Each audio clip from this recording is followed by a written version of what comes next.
Welcome to If the Public Only Knew, the show that pulls back the curtain on what it really takes to build and lead a business. Host Gary Cinderbrandt sits down with some of today's most dynamic CEOs, founders, and leaders to dig into their origin stories, hard-earned lessons, and the missteps that nearly derailed it all.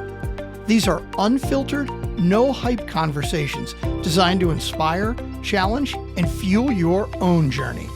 Now here's your host, Gary Cinderbrandt.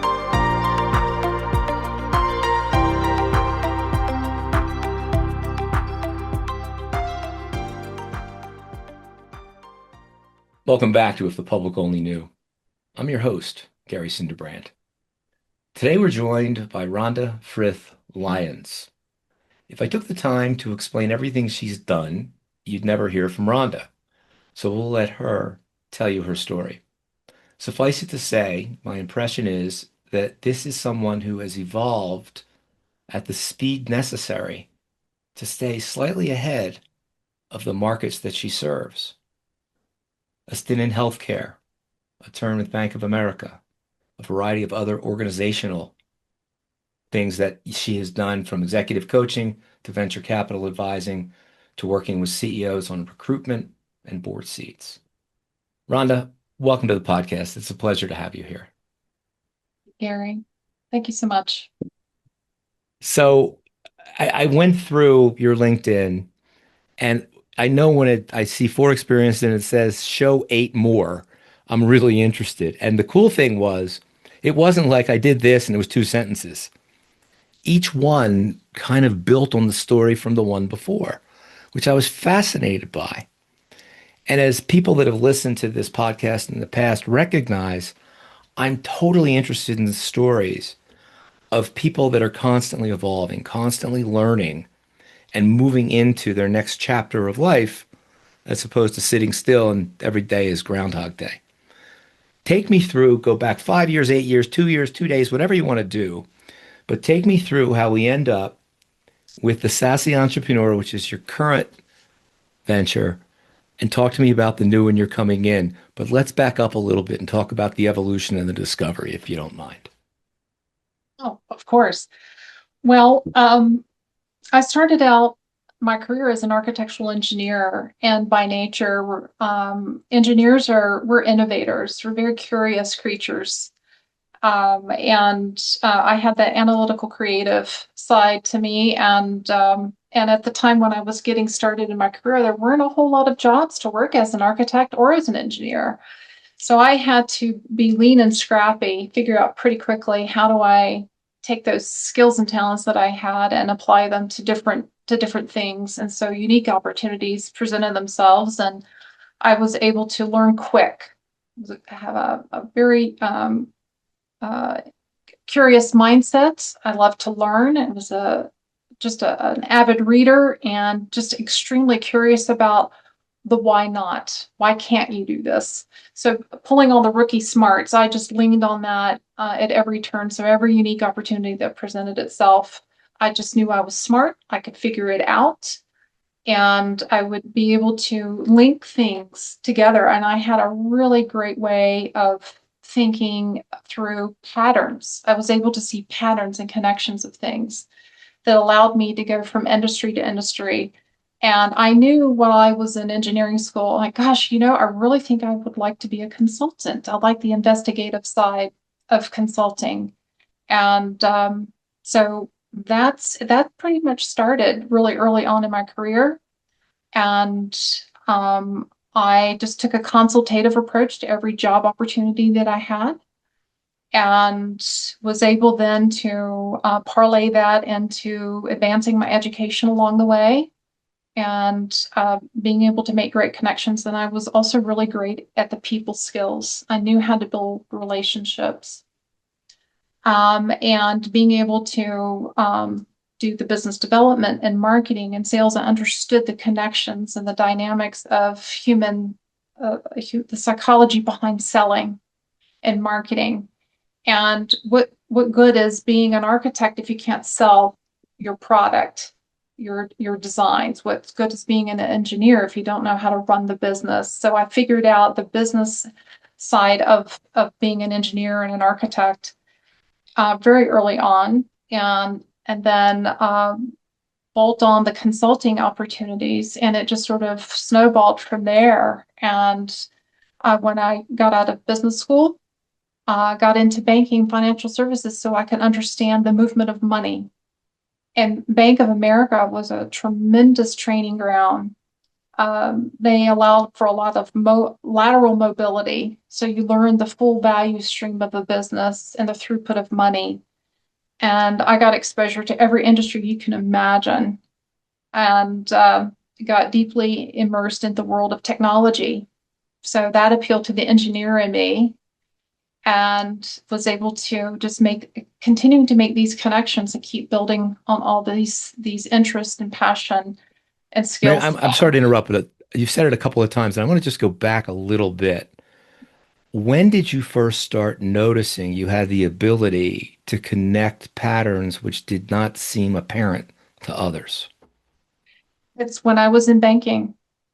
It was in banking, some unique opportunities that I had in the technology and operations area at Bank of America.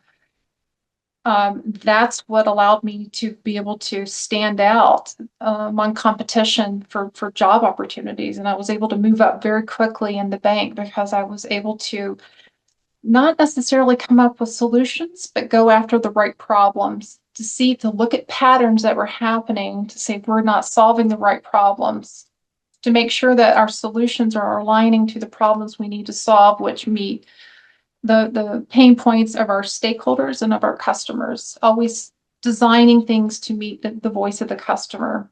It was there that I had that opportunity, and the light bulb went off. I'm like, holy cow, there's something here, and I want to chase this down a little bit more, and got exposure to different type of methodologies, and I just kept building on those.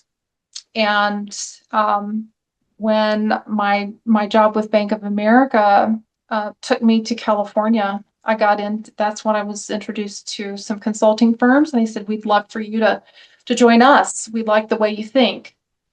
We've worked alongside one another on some projects, and I got recruited over to work for a consulting firm.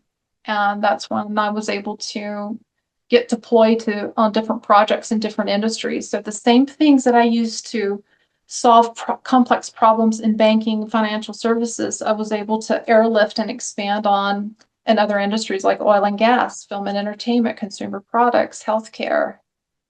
And it's that systems thinking. I didn't exactly have a name for it at the time, but it's exactly what it is I do today. It's that industrial organizational psychology, applied behavioral science elements, and systems thinking. All those things combined allow for a more thoughtful approach to looking for the right problems to solve, and then from there. Let me pause. Let me pause there for 1 second, Mhm. because I suspect there might be something else. When you talk about recognizing a problem, you iterate through, you gain the understanding of the problem. How much time, effort, or energy does it take until the solution becomes readily apparent to you? It's through the conversations. Who else do you need to invite in that might have an answer to a question that comes up? It's the level of inquiry when you're looking at problems. It's asking the 5 whys. Who would have an answer to this? Why do they have an answer to this? How did they come Once up you with have it? all that, you have all that Yeah. information. How Mhm. obvious is the solution to you? How long does it take you to get to the solution? I don't know. I haven't put a tact time stamp on that. It all depends on the complexity. But fairly quickly for me, it's really about the conversation with others so they can come to the same conclusion. It's winning over the hearts and minds of others to get to land in the same place where I am. And it's just sometimes you have to campaign pretty hard to win over Yeah. others who are pretty hard, fast in their mindset about things. But I learned very early on that you have to look for the early adopters, the people where you can see the light bulb go off, and you know you've got them, and then you bring them over to say, okay, what kind of power and influence do they have with some of the naysayers? How do we go get folks who could be potential resistors that have a lot of power and influence in an organization. How do we win them over? Can I enlist your support in winning them over? How do we do that? What are their pain points? How do we appeal to the personal side of them? And that's where the relationship management skills are so important. Understanding what the pain points are, how to win them over, how to speak their language, and to bring them on the side of where we think we need to be to Are you get imaging to it. are you imaging the outcomes in your Yeah. head? This is where I want Oh to yeah. go, and then backing into iterating on whatever it is you need to do to get them there. Because different people are going to learn different ways and be receptive to different ways. So you've got the problem set, you know what you want to get to, you're imaging what the outcome is, and now you're iterating in real time Right. how to get people lined up behind that. So, there's a certain, and I don't see it in a lot of people. Sometimes you see numbers, you see problems, you see things in colors and sounds and images, and they all just assemble, and you go, well, of course that's the answer. Now, how do I get everybody there? I think the term it's a neurological term called synesthesia. I don't know if you ever looked at that, but I suspect you've got a little bit of that going on, which is early pattern recognition and the ability to kind of cross wire in different parts of your thinking to be able to take in an extraordinary amount of complexity and kind of sort through the noise until you get to the signal. It's fascinating. I can see why you ended up in consulting. I can hear just by talking to you about it. Well, thank you. Well Yeah, done. I love being able to I'm a problem solver, a professional problem solver, and I look at every problem as a jigsaw puzzle. It isn't always laid out as shake the box, pour the pieces out, and say, okay, let's look for where we can match things up pretty quickly, because those quick wins build momentum. You get excited about what you might uncover. And I try not to go into my engagements with too many assumptions. I don't mind surprises. I like being able to have those moments of, I never thought of that. How clever. How does that fit into what where we thought we were going to land, and where does that adjustment need? Sometimes it swaps it out, and I'm okay with that too. I've had to learn not to be in love with my own ideas too much, Yeah. leave myself open to the possibilities. And but truly, it's the listening. It's asking a lot of questions and doing very little talking with clients. Ask the right kind of questions. You get clients talking, and oftentimes what they do describe to you in those initial conversations are symptoms. They aren't the root causes of what's causing the lived experiences, the pain that they're suffering. There's a reason why sales are down. There's a reason why they can't hang on to people. There's a reason why that the founder is really struggling to build a coalition of support with where he or she wants to take the business. There's a reason why investors are walking away. Or there's always a root cause to everything, and being able to ask the right kind of questions. So then that's where the executive coaching comes through, is asking the right kind of questions so that people can come to have those epiphanies through the conversation versus me telling them what the answer should be, helping them arrive at with the right answer through the level of inquiry and questioning and guiding their thinking. That's my job, is Hmm. to unveil that conversation in such a way that, okay, thank you for asking that question. I never would have looked at it that way. I've been going down this certain path for so long. I have blind spots, and it never occurred to me to think about these other things, and it changes their viewpoint, and they may come to the conclusion that this is not really the problem I thought we would be solving. It's really this. If I solve this, it takes care of everything else. As I'm sure you've noticed, the characteristics that make a great founder don't necessarily correlate to a great CEO. And That's I know right. there have been many companies that come out of the box with a great founder who has absolutely no experience or even interest in running a large organization, but they want that CEO role, which can always oftentimes lead to a death knell for the company. If you come into a situation like that, how do you advise the person that hired you that maybe the best thing to do is have a seat and let some other folks run it? Very gingerly. It's a very yeah, because that tells me there's a lot of ego involved, but they're not paying me to tell them what they want to hear. They're telling me what they need. They're paying me to I tell them what love, they I love that you thank said you. that. When I would take a new client on, I would warn them, if you want to hire Absolutely. me to manage things, I'm not always going to tell you what you want to hear, That's right. but I I'm always always going to ask. tell you what you need to know. That's right. Yeah, and I'm the person who's going to ask the edgy, provocative questions. Yeah. I'm going to push you to the edge, and you need to be okay with that. And how do you like to have bad news delivered? Because inevitably, I will unveil something, and I will be delivering bad news from time to time. Faster And than I good want news is the right, answer. and I need to know that you're comfortable with that because I'm Yeah. very direct. I'm compassionate, but I'm very direct. I don't pull punches. And if that communication style is not something that is comfortable for you, then perhaps I'm not the right person to be dispensing advice or providing executive coaching, but I don't pull punches. You're paying me to be truthful, transparent, and that's what you're going to get. So talk to me about, you've been a solo entrepreneur running the Sassy Entrepreneur. I just love that title. And you're partnering up with someone else. It sounds like you're moving up market a little bit. So talk to me about that decision to partner up. And also, if you could, the impact you're seeing with, I'd say, the general lack of understanding of what AI is all about, how you're seeing that in the businesses you're interacting with, and the implications that you foresee of companies that are now able to stand a product up in a very attractive space with, four people in a month, Mm, with the ability to build things utilizing AI coding tools. That to me is a game changer. right. How do you see that impacting what you do, both from your consulting work and from the companies you advise?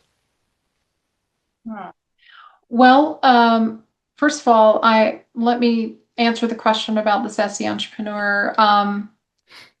It is it's a name that does not signify attitude so much as it is about bold moves. How do you be confident and take make bold decisions, take bold steps, and be unapologetic about it. And being successful is paramount to all the engagements that I've had. That is the end game. The failure is not an option, and I'm very um, I walk that razor's edge and I push the envelope with myself, with my clients, because I want to get the best results. Their success is my success.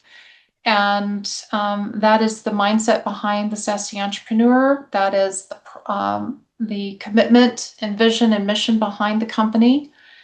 And I've had great successes with that approach and that mindset. And the decision to take on a partner is in large part of two heads are better than one. Being a solopreneur can be very lonely, but also we are in the mission to build something great to bring prosperity to Main Street companies, to help companies that are going from surviving to thriving. We are determined to find a way to bring the middle market to new heights because I think it's getting squashed between the regulations, the pressure, the cost of running a business, especially if I may say, in states like Idaho, for example, where I currently reside. It's really expensive to run a business here. It's business friendly, but there's a real dilemma around access to energy, getting access to energy and access to talent, which is really a shame. So, sort of have this empty boxcar syndrome going on here in the state. And I met my business partner at an entrepreneur event we started chatting, and he decided, he said, I wasn't sure that we relocated here of just a few months ago, and I wasn't sure I was going to keep my business going, but I decided, why not? This is such a great state.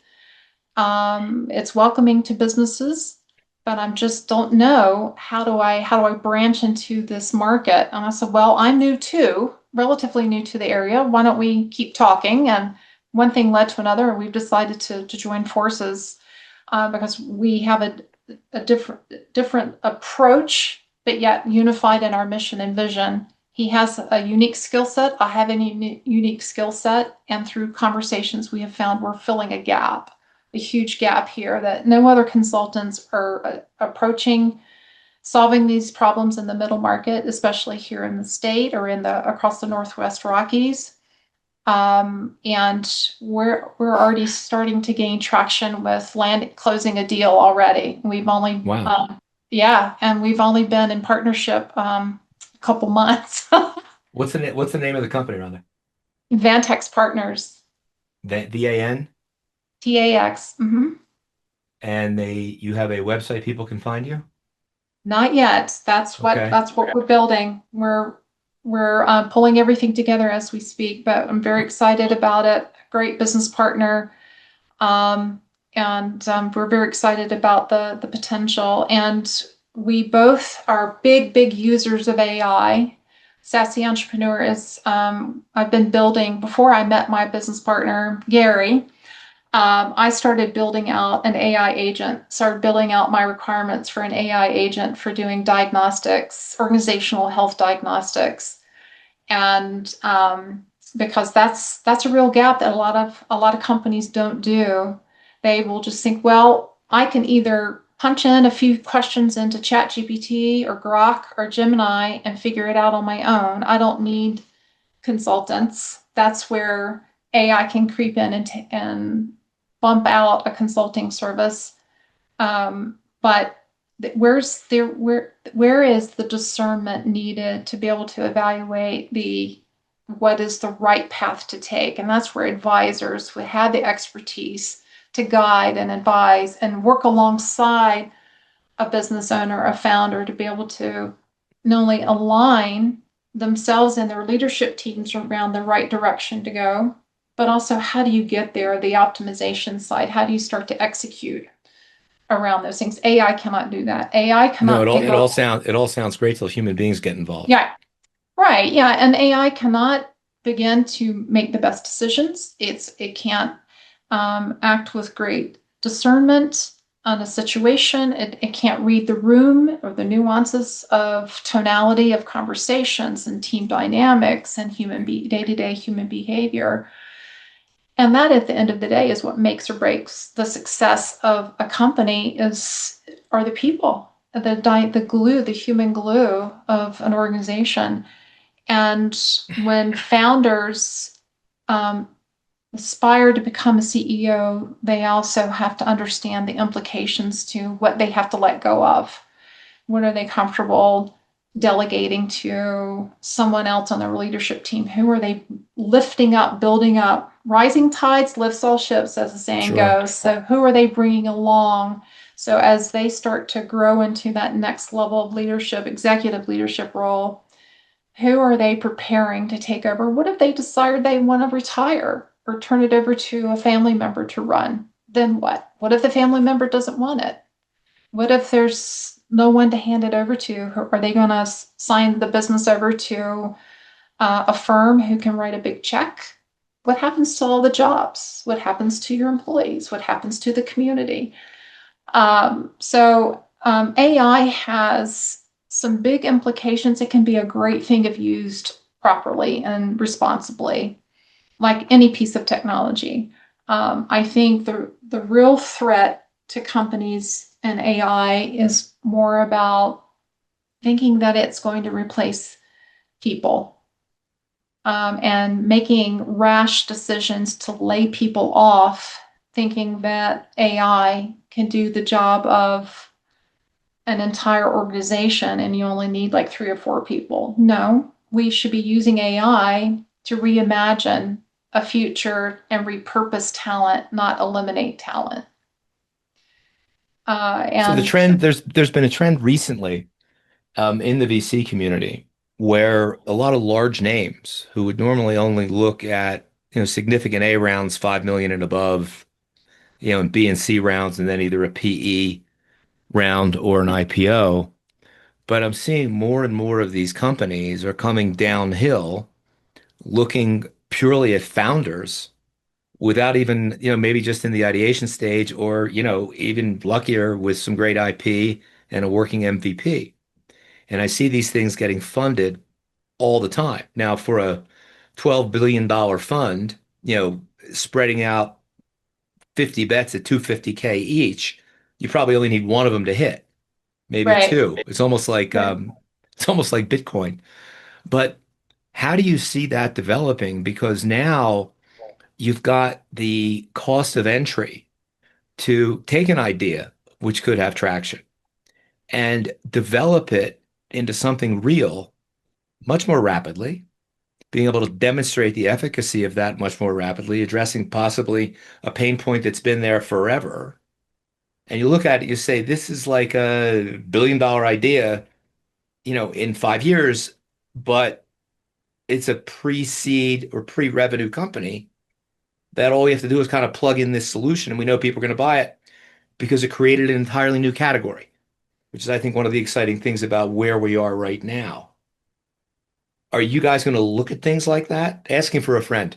Are you going to look at things like that or wait until that company has caused itself some self-harm, where scaling hasn't been so good, where they got to get ready for an A round, but they're kind of a mess, but the underlying business proposition has all the characteristics you want to see in something that could blow things off to the upside? How do you interact with something like that? well, I think in those scenarios that you've just outlined, the first scenario is that I think they think that, hey, we've got it figured out. We really don't need any advisors. We're gonna sell to the highest bidder. We're gonna make a lot of money. We'll go on to the next thing, or we'll buy an investment round into let someone else innovate, and we'll be an investor, and you'll play around for a little bit. We don't need you, but we'll keep you in mind. Thanks. We've had those happen from time to time, but then something implodes and they're waiting till their feet are dangling over the wood chipper, and that's when you get the call. You almost have to wait for them to be walking that razor's edge and struggle a little bit, learn some of the hard lessons to realize that, hey, I think we need to bring someone in. We've taken some missteps here. We haven't been able to hang on to our lead developers or our data scientist, or we've lost a key component of our IP assets to a competitor, or just something happens like that. Then we get called in. I know that's happened with my business partner. And then it starts to open doors to go after new problems that we have to go solve. And it certainly has happened where I've had a client not listen to the advice, thinking they've got it all figured out, and then they come back, I really should have listened. Yeah. Here's what can we go clean up and then turn this thing around. So there for a long time, I was doing a lot of turnaround projects, and those are not necessarily a lot of fun. It But reminds me of the old movie line. What do you tell a person with two black eyes? yeah, Nothing. They've yeah, already been told twice. that's right. That's right. So sometimes you have to let people sort of get knocked around a little bit before Yeah. they have that wake up call to say, okay, I'm ready to listen. They have to be ready to listen. They have to be willing to roll up their sleeves and work alongside you. They have to be open to the possibilities of learning something new that they never even thought of before, Yeah. and setting ego aside. It's very ego driven I, for I these I folks. agree with everything you're saying. How do people find you if they want to learn more? Well, yeah, you can find me on LinkedIn, and or on the Sassy Entrepreneur. That's www.thesassyentrepreneurllc.com. Rhonda, thank you so much for coming on the podcast today. Stuff like this I could just talk about for hours and just kind of imagine where things go. But clearly, you're able to balance a lot of things in your head with the engineering background, the architectural background, the practical experience you've had in the field, because a lot of consultants have lacked that. They're good at consulting, but they don't have the hands-on experience that I think you embraced very, very early on. I wish you the best of luck in your new venture. I don't think you need it. I think you're going to do just fine. But thank I you once appreciate you again for saying that. joining. I really appreciate it. Thank you, Gary, for the time. All the best. We've been chatting with Rhonda Frith-Lyons, the sassy entrepreneur on her way to Vantyx. If you're a middle market entrepreneur, especially if you're one of those founders that might think that the most fun you had was that first sale, and now you've got to build the thing into a real organization, and you realize that's not your skill set, you probably ought to give her a call. Thanks for tuning in. We'll see you again real soon. Thanks for tuning in to If the Public Only Knew. Don't forget to follow the show and share it with anyone who's ready for the real raw stories behind the business successes. Join Gary next time for another powerful conversation that will leave you inspired and ready to take action.